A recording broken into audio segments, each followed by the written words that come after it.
People around the world are reported missing every single day.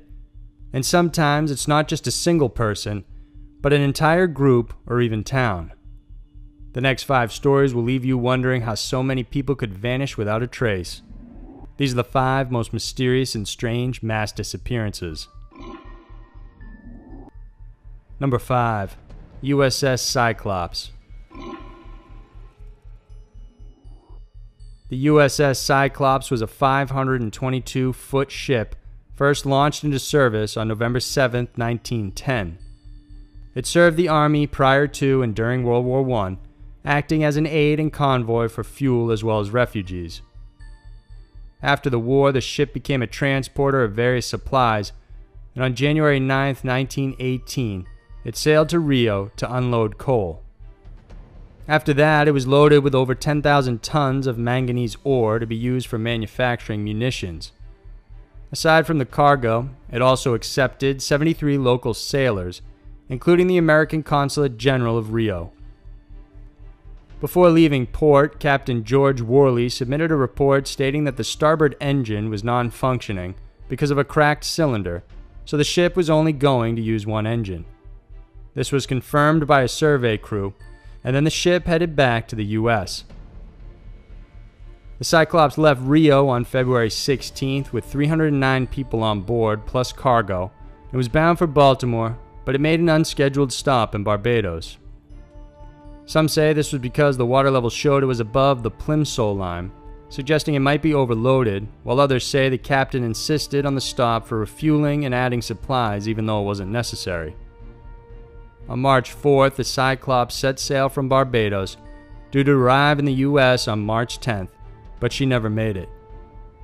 A search was set up to find it.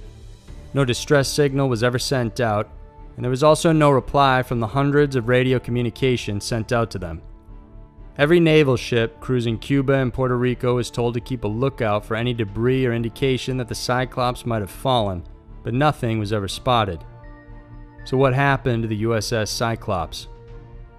There have been many theories, but there's still no concrete evidence pointing to any of them being true, no matter how rational or irrational they may be. One prevailing one, however, is that a German submarine sank the boat. But a search of the German reports after the war did not indicate the Cyclops to be the target at any point.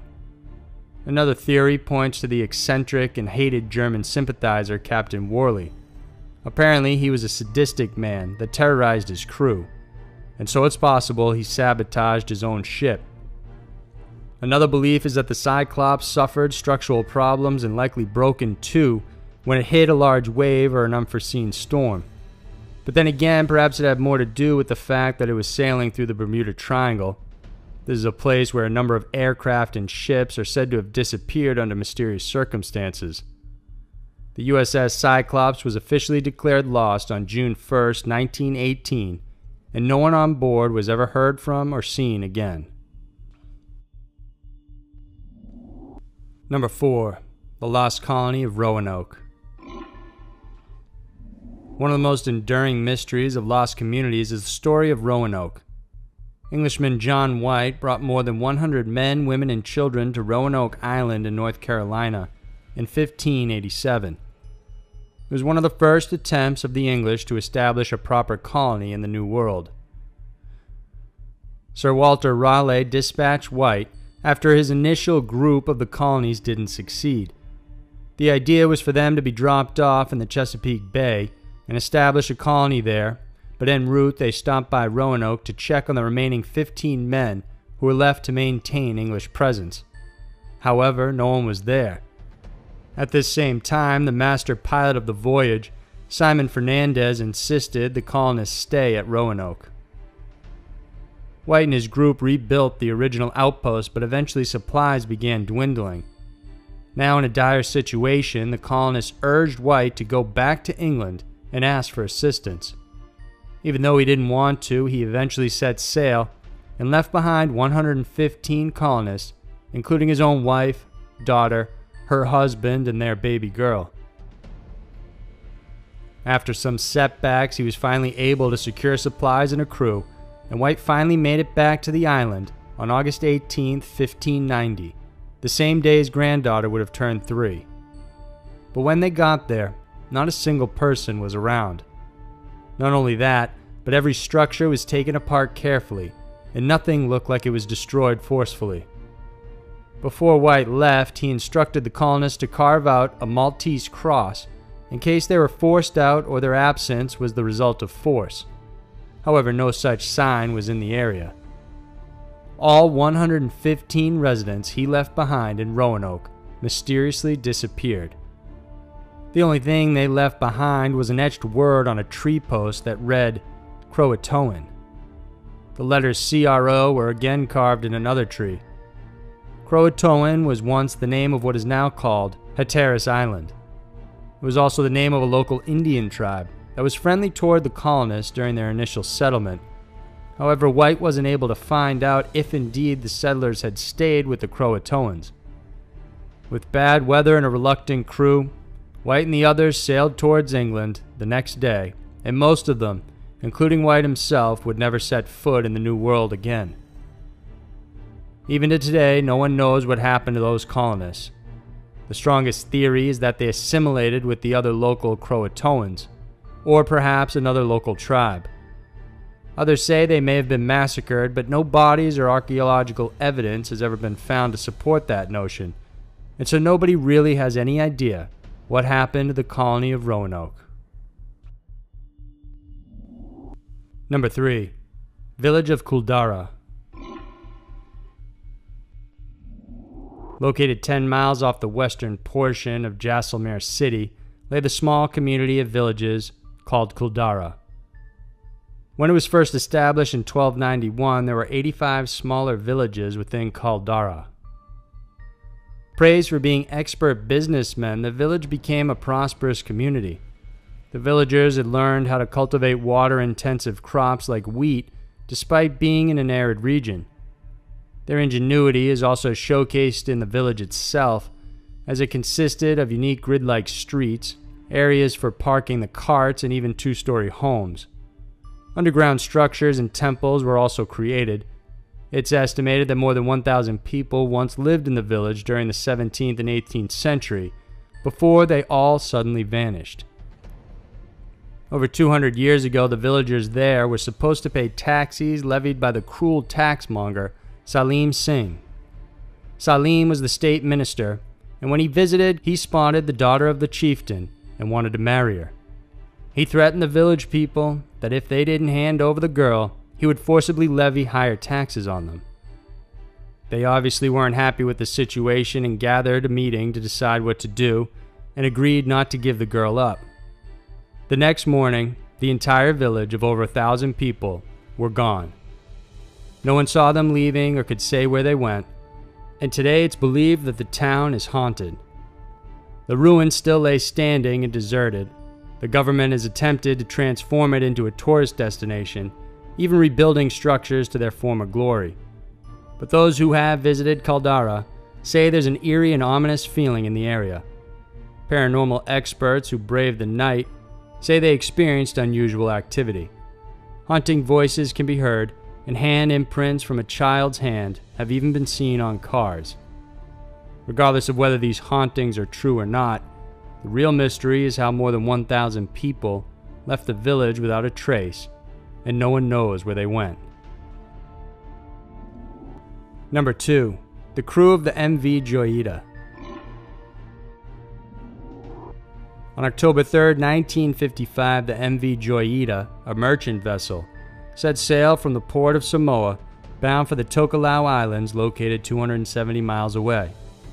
It was a 41 to 48 hour journey, and the Joyita was initially scheduled to leave the day before, but had to postpone since her port engine clutch failed. The next day, she eventually set sail, despite having only one engine. On board the ship were 16 crew and 9 passengers. It was fully fueled up, and provisions for the crew and passengers were there as well. As for the cargo, it consisted of timber, 80 pieces of empty 45-gallon oil drums, as well as various food items. The boat was set to arrive by October 5th, but on October 6th, the Joyita still wasn't in port, and no ship or land operator had reported receiving any distress signal from the ship. The Royal New Zealand Air Force launched a search and rescue effort lasting from October 6th to 12th that covered over 100,000 square miles, but they could not locate the vessel. It wasn't until November 10th, 5 weeks from its disappearance, when the Joyita finally appeared. A captain of another merchant ship spotted it drifting 600 miles north off course from its route. The ship was partly submerged and no trace of the passengers were present. When authorities examined the ship, only more questions surfaced. It wasn't just the passengers missing, but also the entire cargo. They also noticed that the radio on the boat was tuned to 2182 kHz, the International Marine Radio Telephone Distress Channel, but a part of the cable on the boat was later discovered to have a break in it, so likely the signal broadcast only reached up to 2 miles and nothing more. Even more mysterious is that the electronic clocks on the boat stopped at 10:25, while the navigation lights and cabin lighting were still turned on, indicating that whatever happened occurred at night. There was damage to the superstructure of the boat along with the deckhouse. The life rafts and dinghies were also missing, and they found a doctor's bag with bloody bandages inside. Other items missing included the logbook, sextant, navigational equipment, and the firearm that the captain kept. No trace of the survivors, if they had set sailed on their life raft, were ever found. What's most unusual is that the MV Joyita was especially designed with 640 cubic feet of cork lining the hull. This made the ship unsinkable. Captain Miller was aware of this, so it's hard to understand why he would tell his passengers to abandon ship if in fact that's what he did. To this day, no one knows what happened to the Joyita and its passengers. Some of the popular theories include Captain Miller being severely injured or dying during the incident, so he was unable to advise everyone to stay on board until rescue, since the boat was unsinkable. Others say it was the work of remnant Japanese groups still operating on some of the islands during the time, while others believe it was sunk by a Soviet submarine or by modern pirates. Despite a multitude of theories, nothing was ever proven, and until today, all 16 crew members and 9 passengers are still declared missing. Number 1. Lake Anjakuni Inuit Village. In November of 1930, a cold and exhausted Canadian trapper named Joe LaBelle was looking for shelter. He knew the area well, and that an Inuit village was close by who were friendly with fur trappers. He hoped to be able to spend the night with them to catch some rest, and as he approached, shouted a greeting, but heard nothing back. Right away, he knew something was off. He made his way towards the tents and housing built by the 25 to 30 villagers that lived there, but he couldn't see any people. It was then that LaBelle noticed that despite being such a cold night, not a single chimney had smoke coming from it. In the far distance, he saw a nearly died-out flame and rushed towards it, but when he got there wasn't a single person, just a pot of blackened stew that had been inexplicably left, as if those tending to it had to leave without warning. He went into each hut looking for some sign that there was a mass exodus. In one of them, he found a half-sewn child's sealskin coat with the bone needle still in it. In another hut, there was a pot of moldy caribou stew. The fish storage area and the rest of the Inuit supplies were still there, and even their rifles were left behind. Inuits never left their huts or headed outdoors without carrying their rifles, yet there were no signs of distress, struggle, or attack either. He also looked in the general direction they might have taken as they left the village, but couldn't find any tracks that surely that many people would have left behind. Terrified at the thought that the whole village of 30 people seemingly disappeared without a trace, LaBelle rushed out of the village to head to the nearest telegraph office. Even though he was tired, cold, and frostbitten, he was too afraid to spend the night in the encampment. Once he got there, a message to the Royal Canadian Mounted Police was fired off, and when they finally arrived, LaBelle related what he saw. As the RCMP headed to the village, they stopped to rest by a small shanty owned by fur trapper Armin Loren and his 2 sons. They asked if they had seen anything unusual the past several days, and the trapper admitted he and his son saw a strange glowing object in the sky just days before. Laurent said it was an illuminated, flying thing that seemed to change shape from a cylinder into a bullet shape right before their eyes. He also related that it was flying in the general direction of Lake Anjikuni. The Mounties arrived at the site and uncovered several more things. At the far end of the village, they discovered 7 dogs that were tied to a tree who appeared to have died of starvation. On the opposite end was an open grave without a body in it.